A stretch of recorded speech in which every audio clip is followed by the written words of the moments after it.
Bienvenue sur notre chaîne. Aujourd'hui, nous allons vous lire un livre de Voltaire intitulé Micromégas. N'hésitez pas à lâcher un petit like pour notre chaîne, afin de la soutenir. Et abonnez-vous si vous voulez en apprendre plus sur la culture française. Chapitre 1, Voyage d'un habitant du monde de l'étoile Sirius dans la planète de Saturne. Dans une de ces planètes qui tourne autour de l'étoile nommée Sirius, il y avait un jeune homme de beaucoup d'esprit, que j'ai eu l'honneur de connaître dans le dernier voyage qu'il fit sur notre petite fourmilière. Il s'appelait Micromégas, nom qui convient fort à tous les grands. Il avait 8 lieues de haut, j'entends, par 8 lieues, 24 000 pas géométriques de 5 pieds chacun.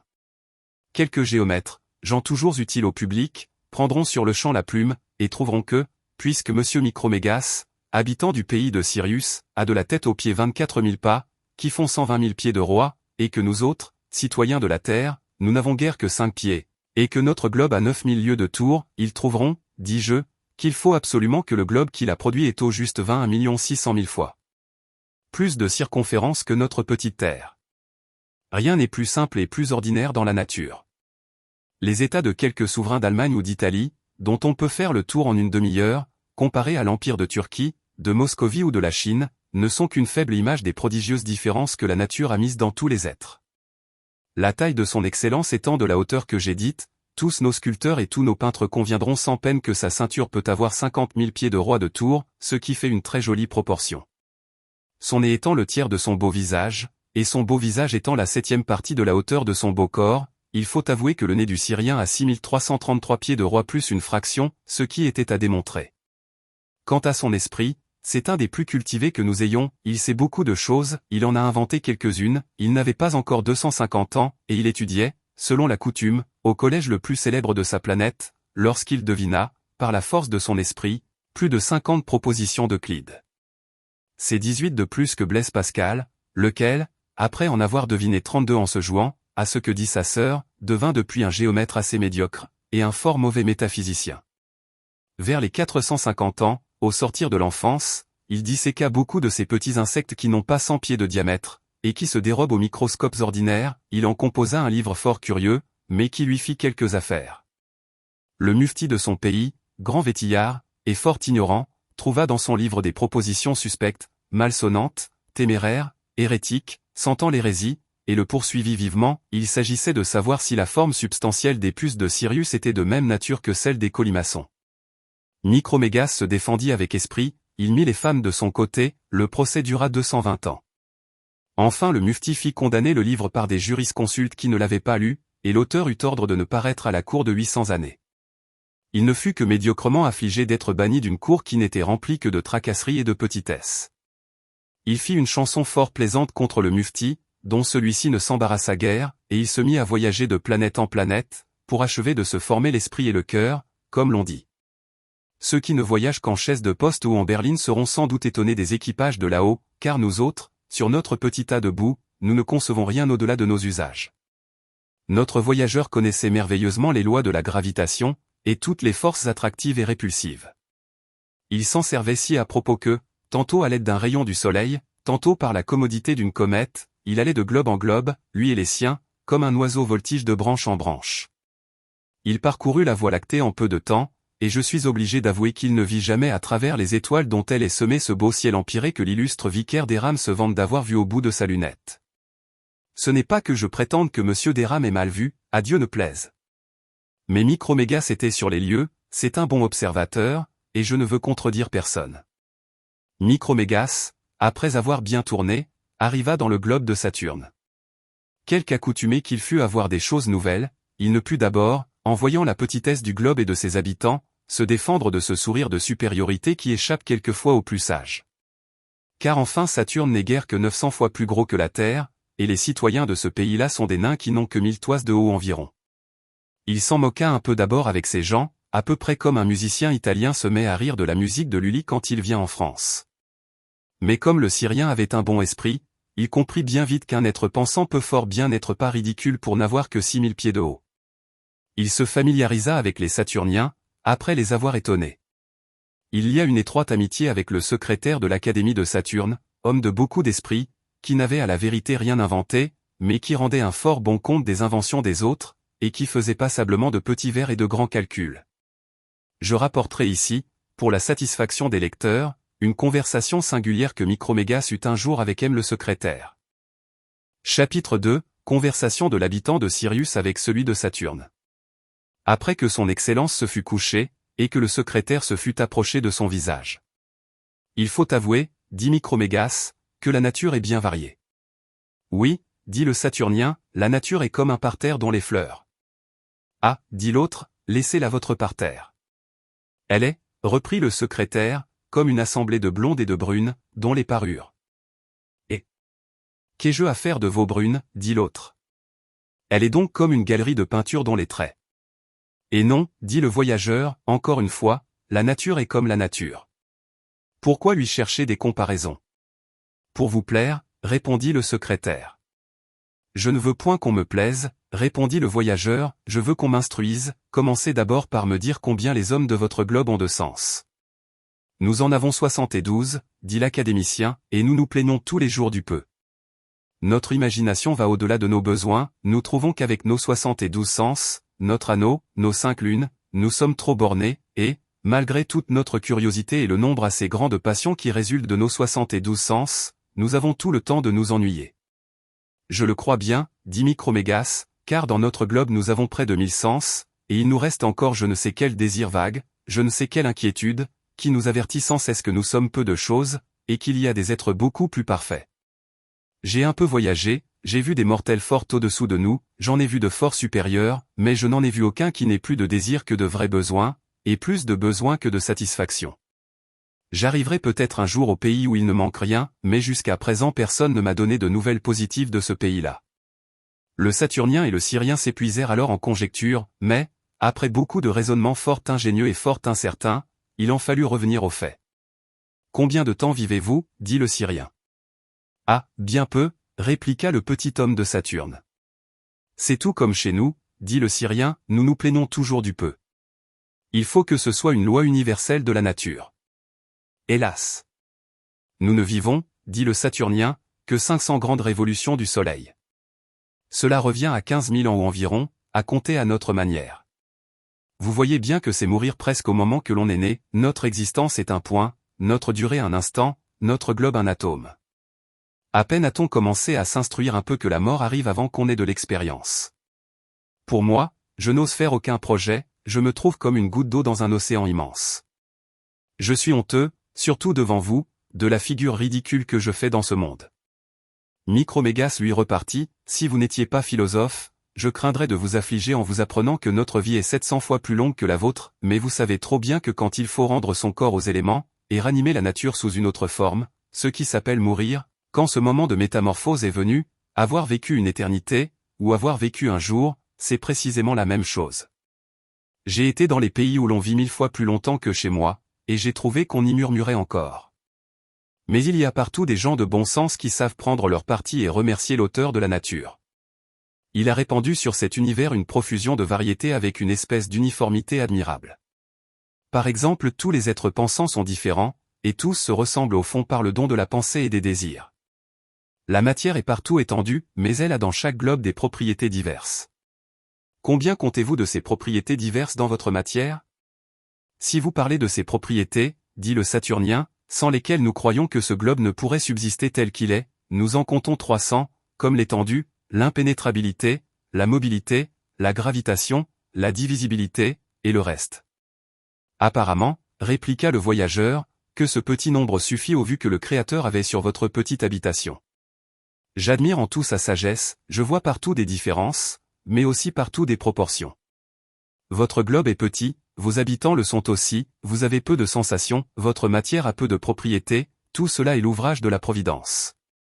De quelle couleur est votre soleil bien examiné?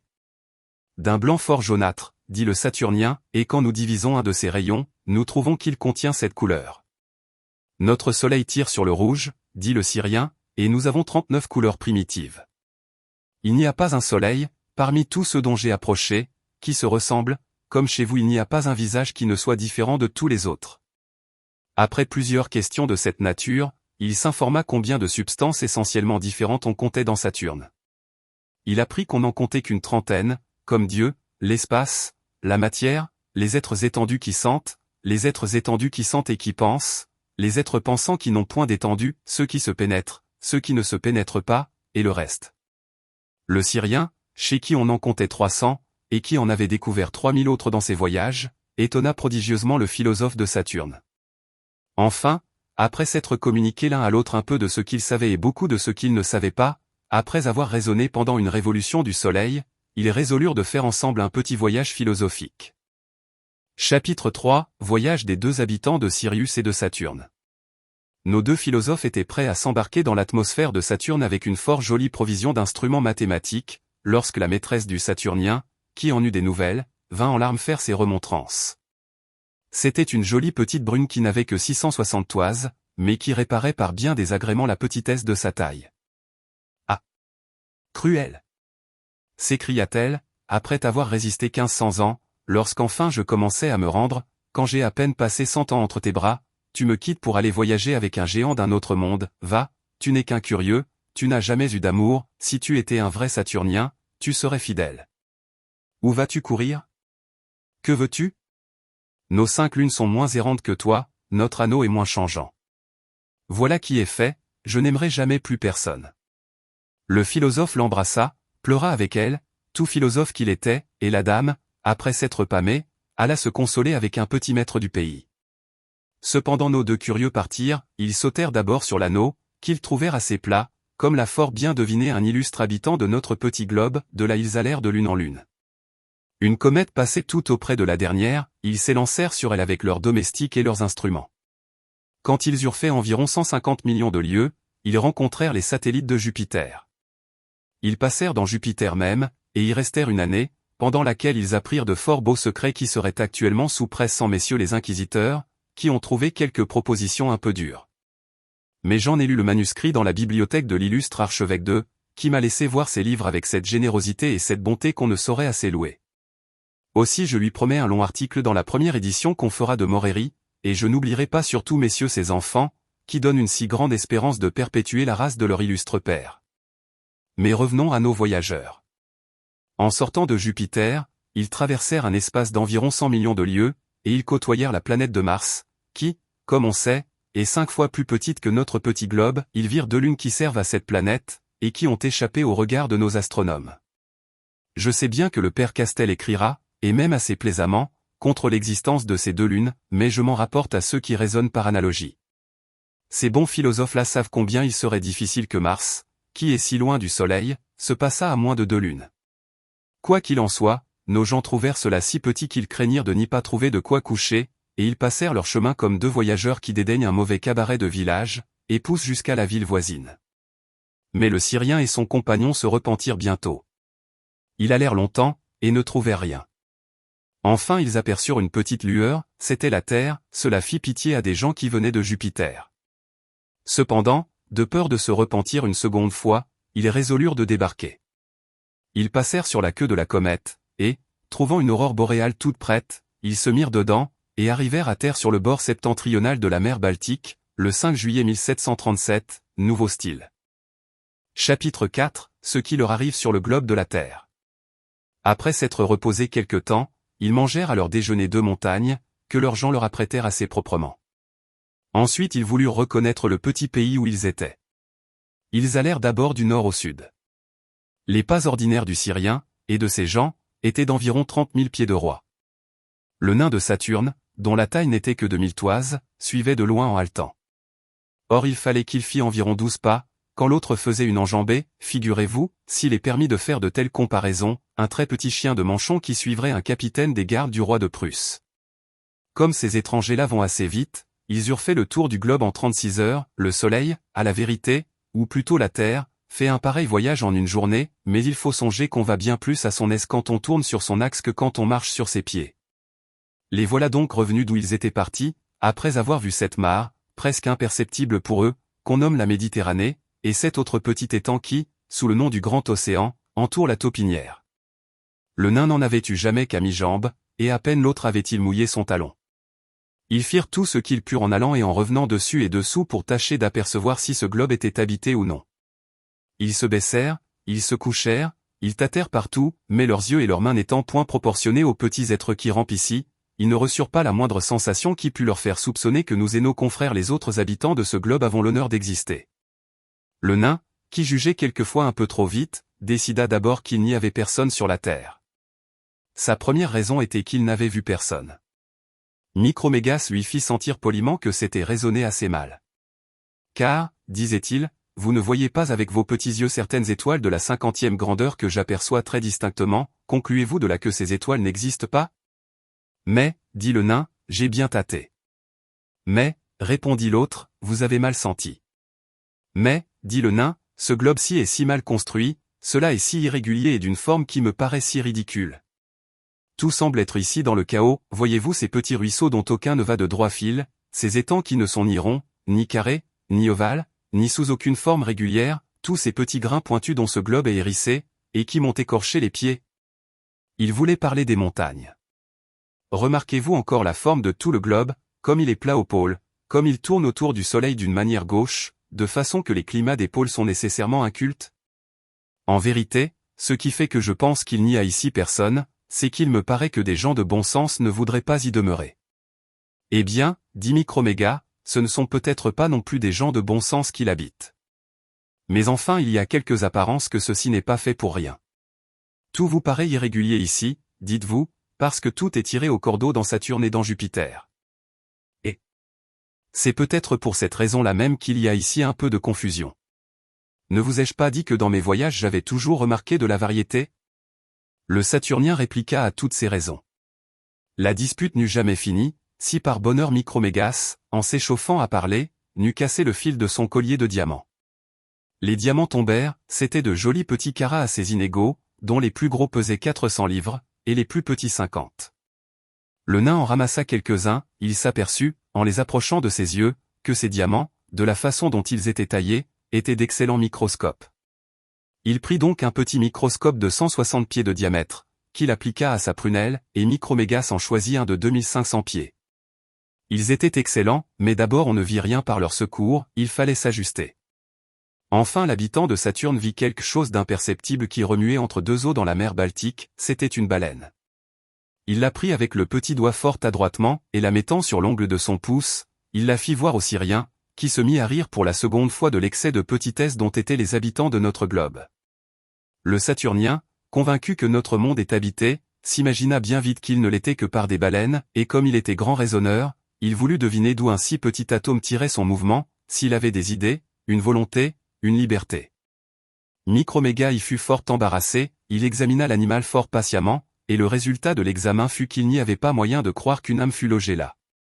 Les deux voyageurs inclinaient donc à penser qu'il n'y a point d'esprit dans notre habitation, lorsqu'à accent grave l'aide du microscope ils aperçurent quelque chose d'aussi gros qu'une baleine qui flottait sur la mer Baltique. On sait que dans ce temps-là même une volée de philosophes revenait du cercle polaire, sous lequel ils avaient été faire des observations dont personne ne s'était avisé jusqu'alors. Les gazettes dirent que leur vaisseau échoua aux côtes de Botnie, et qu'ils eurent bien de la peine à se sauver, mais on ne sait jamais dans ce monde le dessous des cartes. Je vais raconter ingénument comme la chose se passa, sans y rien mettre du mien, ce qui n'est pas un petit effort pour un historien.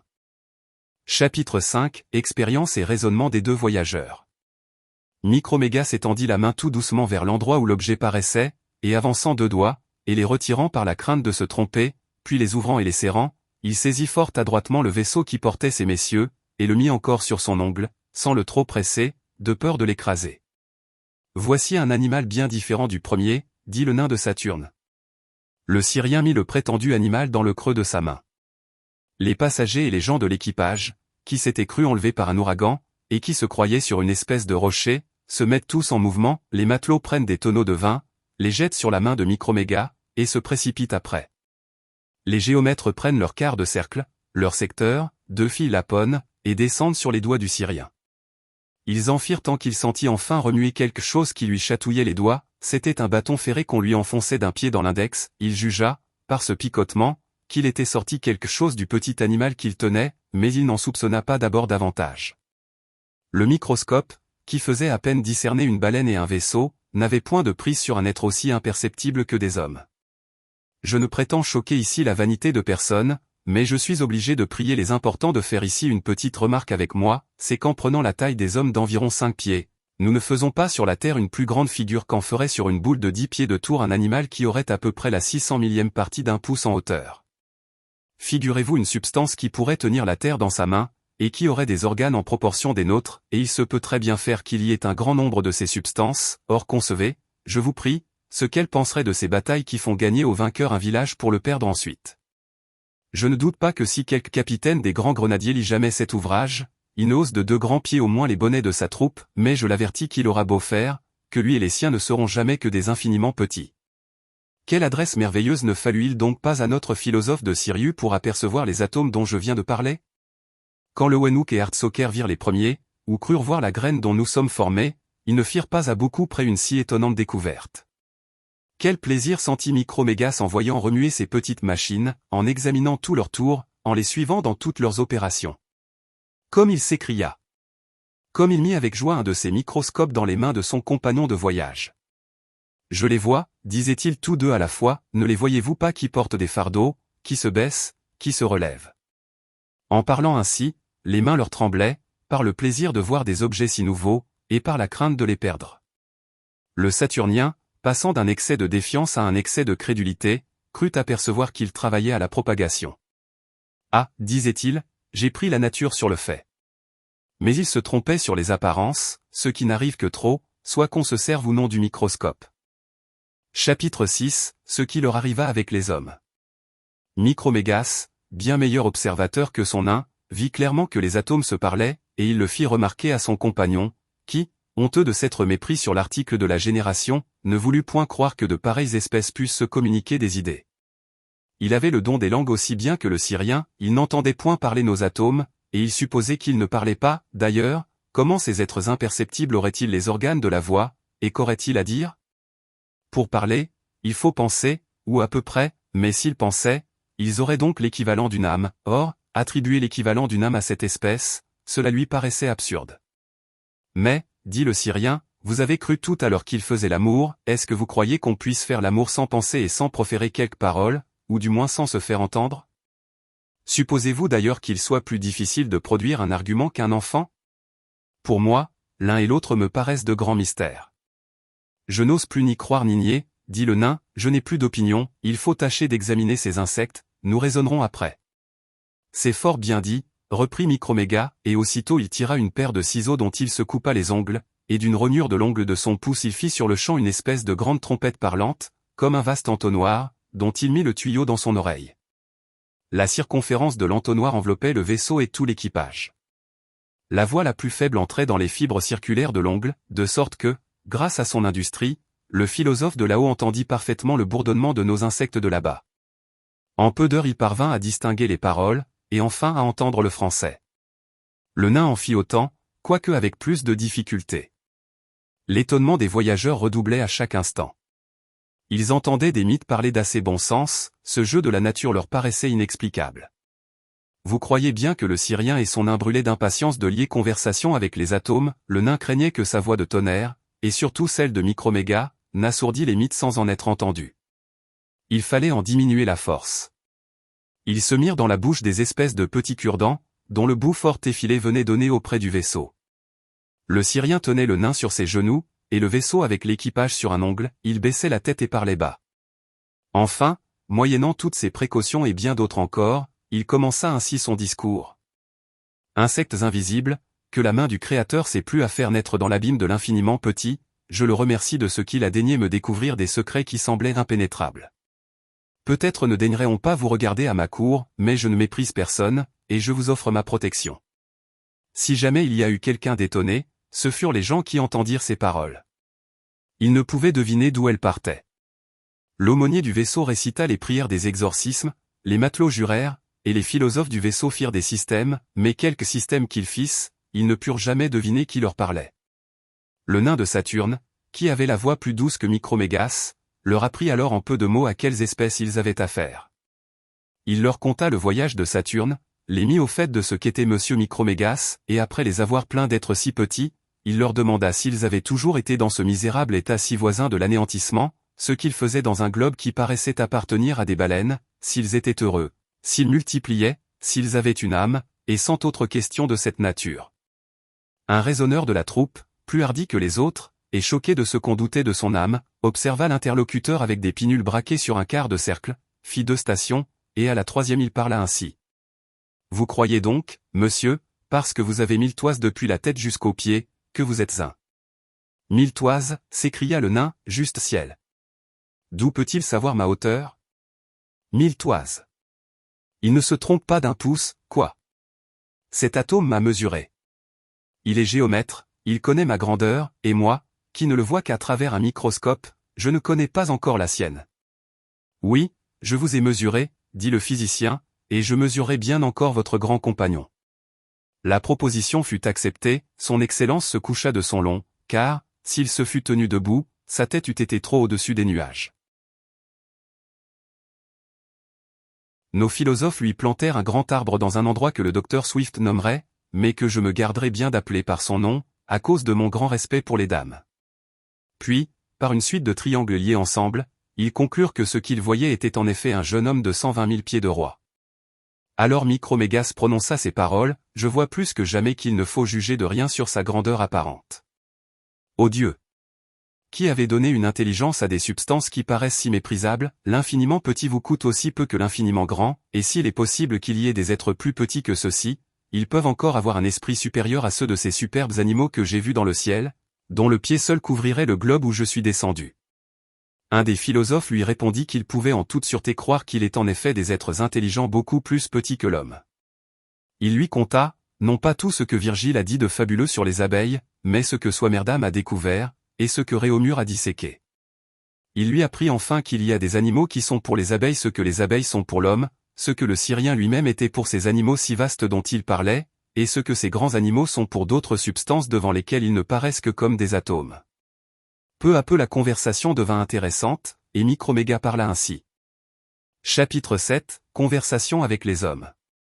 Ô atomes intelligents, dans qui l'être éternel sait plus à vous manifester son adresse et sa puissance, vous devez sans doute goûter des joies bien pures sur votre globe, car, ayant si peu de matière, et paraissant tout esprit, vous devez passer votre vie à aimer et à penser, c'est la véritable vie des esprits. Je n'ai vu nulle part le vrai bonheur, mais il est ici, sans doute. À ce discours, tous les philosophes secouèrent la tête, et l'un d'eux, plus franc que les autres, avoua de bonne foi que, si l'on en accepte un petit nombre d'habitants fort peu considérés, tout le reste est un assemblage de fous, de méchants et de malheureux. Nous avons plus de matière qu'il ne nous en faut, dit-il, pour faire beaucoup de mal, si le mal vient de la matière, et trop d'esprit, si le mal vient de l'esprit. Savez-vous bien, par exemple, qu'à l'heure que je vous parle, il y a 100 000 fous de notre espèce, couverts de chapeaux, qui tuent 100 000 autres animaux couverts d'un turban, ou qui sont massacrés par eux, et que, presque par toute la terre, c'est ainsi qu'on en use de temps immémorial? Le Syrien frémit, et demanda quel pouvait être le sujet de ces horribles querelles entre de si chétifs animaux. Il s'agit, dit le philosophe, de quelques tas de boue grands comme votre talon. Ce n'est pas qu'aucun de ces millions d'hommes qui se font égorger prétende un fœtus sur ce tas de boue. Il ne s'agit que de savoir s'il appartiendra à un certain homme qu'on nomme sultan, ou à un autre qu'on nomme, je ne sais pourquoi, César. Ni l'un ni l'autre n'a jamais vu ni ne verra jamais le petit coin de terre dont il s'agit, et presque aucun de ces animaux qui s'égorgent mutuellement n'a jamais vu l'animal pour lequel il s'égorge. Ah! Malheureux, s'écria le Syrien avec indignation, peut-on concevoir cet excès de rage forcené? Il me prend envie de faire 3 pas, et d'écraser de 3 coups de pied toute cette fourmilière d'assassins ridicules. Ne vous en donnez pas la peine, lui répondit-on, ils travaillent assez à leur ruine. Sachez qu'au bout de 10 ans, il ne reste jamais la 100e partie de ces misérables, sachez que, quand même ils n'auraient pas tiré l'épée, la faim, la fatigue, ou l'intempérance, les emportent presque tous. D'ailleurs, ce n'est pas eux qu'il faut punir, ce sont ces barbares sédentaires qui du fond de leur cabinet ordonnent, dans le temps de leur digestion, le massacre d'1 million d'hommes, et qui ensuite en font remercier Dieu solennellement. Le voyageur se sentait ému de pitié pour la petite race humaine, dans laquelle il découvrait de si étonnants contrastes. Puisque vous êtes du petit nombre des sages, dit-il à ces messieurs, et qu'apparemment vous ne tuez personne pour de l'argent, dites-moi, je vous en prie, à quoi vous vous occupez? Nous disséquons des mouches, dit le philosophe, nous mesurons des lignes, nous assemblons des nombres, nous sommes d'accord sur 2 ou 3 points que nous entendons, et nous disputons sur 2 ou 3 000 que nous n'entendons pas. Il prit aussitôt fantaisie aux Syriens et aux Saturniens d'interroger ces atomes pensants, pour savoir les choses dont il convenait. Combien comptez-vous, dit-il, de l'étoile de la canicule à la grande étoile des Gémeaux. Ils répondirent tous à la fois, 32 degrés et demi. Combien comptez-vous d'ici à la Lune? 60 demi-diamètres de la Terre en nombre rond. Combien pèse votre air? Il croyait les attraper, mais tous lui dirent que l'air pèse environ 900 fois moins qu'un pareil volume de l'eau la plus légère, et 19 000 fois moins que l'or de Ducat. Le petit nain de Saturne, étonné de leur réponse, fut tenté de prendre pour des sorciers ces mêmes gens auxquels il avait refusé une âme un quart d'heure auparavant. Enfin Micromégas leur dit, puisque vous savez si bien ce qui est hors de vous, sans doute vous savez encore mieux ce qui est en dedans. Dites-moi ce que c'est que votre âme, et comment vous formez vos idées. Les philosophes parlèrent tous à la fois comme auparavant, mais ils furent tous de différents avis. Le plus vieux citait Aristote, l'autre prononçait le nom de Descartes, celui-ci, de Malebranche, cet autre, de Leibniz, cet autre, de Locke. Un vieux péripatéticien dit tout haut avec confiance. L'âme est une entéléchie, et une raison par qui elle a la puissance d'être ce qu'elle est. C'est ce que déclare expressément Aristote, page 633 de l'édition du Louvre. Il cita le passage. Je n'entends pas trop bien le grec, dit le géant. Ni moi non plus, dit la mythe philosophique. Pourquoi donc, reprit le Syrien, citez-vous un certain Aristote en grec? C'est, répliqua le savant, qu'il faut bien citer ce qu'on ne comprend point du tout dans la langue qu'on entend le moins. Le cartésien prit la parole, et dit. L'âme est un esprit pur qui a reçu dans le ventre de sa mère toutes les idées métaphysiques, et qui, en sortant de là, est obligé d'aller à l'école, et d'apprendre tout de nouveau ce qu'elle a si bien su, et qu'elle ne saura plus. Ce n'était donc pas la peine, répondit l'animal de 8 lieues, que ton âme fût si savante dans le ventre de ta mère, pour être si ignorante quand tu aurais de la barbe au menton. Mais qu'entends-tu par esprit? Que me demandez-vous là, dit le raisonneur, je n'en ai point d'idée, on dit que ce n'est pas la matière. Mais sais-tu au moins ce que c'est que la matière? Très bien, répondit l'homme. Par exemple cette pierre est grise, et d'une telle forme, à ses 3 dimensions, elle est pesante et divisible. Eh bien, dit le Syrien, cette chose qui te paraît être divisible, pesante, et grise, me dirais-tu bien ce que c'est? Tu vois quelques attributs, mais le fond de la chose, le connais-tu? Non, dit l'autre. Tu ne sais donc point ce que c'est que la matière. Alors monsieur Micromégas, adressant la parole à un autre sage qu'il tenait sur son pouce, lui demanda ce que c'était que son âme, et ce qu'elle faisait. Rien du tout, répondit le philosophe malbranchiste, c'est Dieu qui fait tout pour moi, je vois tout en lui, je fais tout en lui, c'est lui qui fait tout sans que je m'en mêle. Autant vaudrait ne pas être, reprit le sage de Sirius. Et toi, mon ami, dit-il à un leibnizien qui était là, qu'est-ce que ton âme? C'est, répondit le leibnizien, une aiguille qui montre les heures pendant que mon corps carillonne, ou bien, si vous voulez, c'est elle qui carillonne pendant que mon corps montre l'heure, ou bien mon âme est le miroir de l'univers, et mon corps est la bordure du miroir, cela est clair. Un petit partisan de Locke était là tout auprès, et quand on lui eut enfin adressé la parole. Je ne sais pas, dit-il, comment je pense, mais je sais que je n'ai jamais pensé qu'à l'occasion de mes sens. Qu'il y ait des substances immatérielles et intelligentes, c'est de quoi je ne doute pas, mais qu'il soit impossible à Dieu de communiquer la pensée à la matière, c'est de quoi je doute fort. Je révère la puissance éternelle, il ne m'appartient pas de la borner, je n'affirme rien, je me contente de croire qu'il y a plus de choses possibles qu'on ne pense. L'animal de Sirius sourit, il ne trouva pas celui-là le moins sage, et le nain de Saturne aurait embrassé le sectateur de Locke sans l'extrême disproportion. Mais il y avait là, par malheur, un petit animalcule en bonnet carré qui coupa la parole à tous les animalcules philosophes, il dit qu'il savait tout le secret, que tout cela se trouvait dans la somme de saint Thomas, il regarda de haut en bas les 2 habitants célestes, il leur soutint que leur personne, leur monde, leur soleil, leurs étoiles, tout était fait uniquement pour l'homme.